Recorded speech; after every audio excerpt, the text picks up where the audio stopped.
سپہر کے 3 بجے ہیں۔ السلام علیکم، یہ ریڈیو پاکستان ہے۔ عمرانہ ناہید سے خبریں سنیے۔ پہلے اہم خبروں کا خلاصہ۔ صدر مملکت اور وزیر اعظم نے تمام متعلقہ فریقوں پر زور دیا ہے کہ وہ محفوظ، مضبوط اور متوازن غذائی نظام کی تشکیل میں اپنا کردار ادا کریں۔ منصوبہ بندی اور ترقی کے وزیر نے کہا ہے کہ کیمیائی صنعت ملک کی معاشی ترقی، برآمدات کے فروغ اور روزگار کے مواقع پیدا کرنے میں اہم کردار ادا کر سکتی ہے۔ گلگت بلتستان میں عام انتخابات کے لیے پولنگ کا عمل جاری ہے۔ بھارت میں امتحانی پرچوں کے مسلسل لیک ہونے اور تعلیمی نظام میں خرابیوں کے باعث طلباء میں شدید غصہ دیکھا جا رہا ہے۔ پاکستان کی معروف گلوکارہ منور سلطانہ کی 31ویں برسی آج منائی جا رہی ہے۔ آج مالدیپ میں 4 ملکی ڈائمنڈ جوبلی فٹ بال ٹورنامنٹ میں پاکستان کا مقابلہ افغانستان سے ہوگا۔ اور اب خبریں تفصیل کے ساتھ۔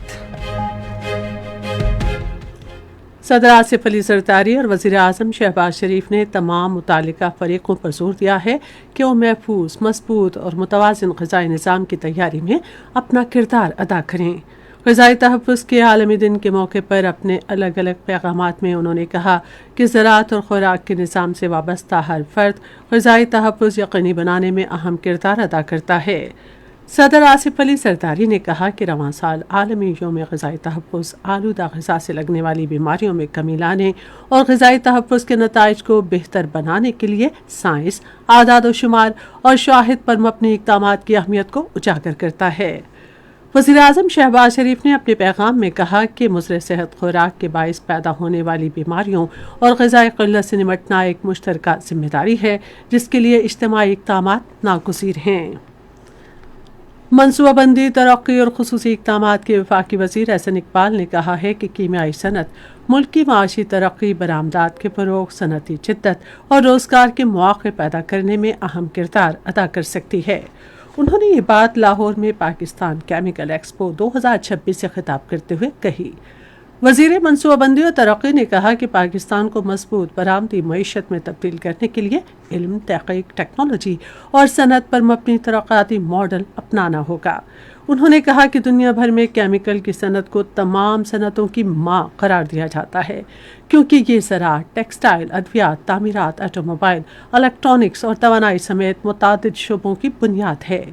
احسن اقبال نے کہا کہ پاکستان سالانہ اربوں ڈالر مالیت کے کیمیکلز، پولیمرز اور صنعتی خام مال درآمد کرتا ہے جن میں سے کئی مقامی سطح پر تیار کیے جا سکتے ہیں۔ 2024 سے جاری معاشی اصلاحات کے تحت ٹیکس نظام، ڈیجیٹل ادائیگیوں اور تجارتی شعبے کو جدید بنانے کے لیے اٹھائے گئے اہم اقدامات نے پاکستان بھر میں کاروباری سہولتوں میں نمایاں بہتری پیدا کی ہے۔ ٹیکس نظام میں جدت کے نتیجے میں مالی سال 2025 کے دوران ٹیکس وصولیوں میں 26% نمایاں اضافہ ریکارڈ کیا گیا۔ 34,000 سے زائد ٹیکس دہندگان کو آن لائن بلنگ نظام میں شامل کیا گیا، جبکہ 43,000 ڈیجیٹل بلنگ مشینوں کے ذریعے ٹیکس وصولی کے عمل کو مزید مؤثر بنایا گیا۔ اس کے علاوہ مصنوعی ذہانت کے استعمال سے ٹیکس چوری کی نشاندہی کے عمل کو بہتر بنایا گیا، جس کے نتیجے میں اہم صنعتی شعبوں سے اربوں روپے اضافی ٹیکس وصول کیا گیا۔ ڈیجیٹل پاکستان اقدامات کے تحت راس نے مزید 5 کروڑ افراد اور 11 لاکھ کاروباری اداروں تک ڈیجیٹل ادائیگیوں کی سہولت کو وسعت دی، جس سے صارفین کی مجموعی تعداد بڑھ کر 13 کروڑ تک پہنچ گئی۔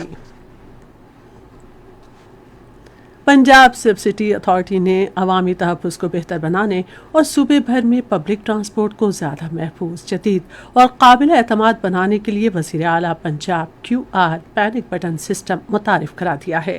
اتھارٹی کے ترجمان کے مطابق بسوں، ویگنوں، رکشوں، ٹیکسیوں اور پبلک ٹرانسپورٹ کی دیگر گاڑیوں میں QR پینک بٹن نصب کیے جائیں گے جو انہیں سبسڈی کے ڈیجیٹل حفاظتی نیٹ ورک سے منسلک کریں گے۔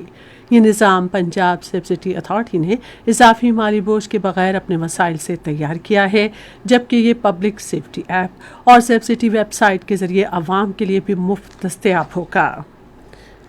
یہ خبریں آپ ریڈیو پاکستان سے سن رہے ہیں۔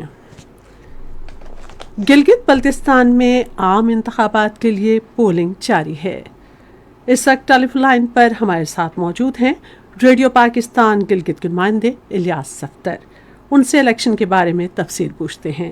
جی الیاس صفدر، کیا اپڈیٹ دیں گے؟ جی، آج گلگت بلتستان میں گلگت بلتستان اسمبلی کا الیکشن بھرپور انداز میں جاری ہے۔ پورے 10 اضلاع کے 24 حلقوں میں لوگ پرجوش انداز میں اپنا ووٹ کاسٹ کر رہے ہیں اور امیدواران بھی کوشاں ہے کہ زیادہ سے زیادہ ووٹرز کو پولنگ اسٹیشن تک لایا جائے تاکہ زیادہ سے زیادہ ووٹ کاسٹ ہو۔ حکومت نے پرامن انداز میں الیکشن کو یقینی بنانے کے لیے سیکیورٹی کے بھی سخت انتظامات کر رکھے ہیں اور 17,500 سے زائد سیکیورٹی اہلکار اپنے فرائض انجام دے رہے ہیں۔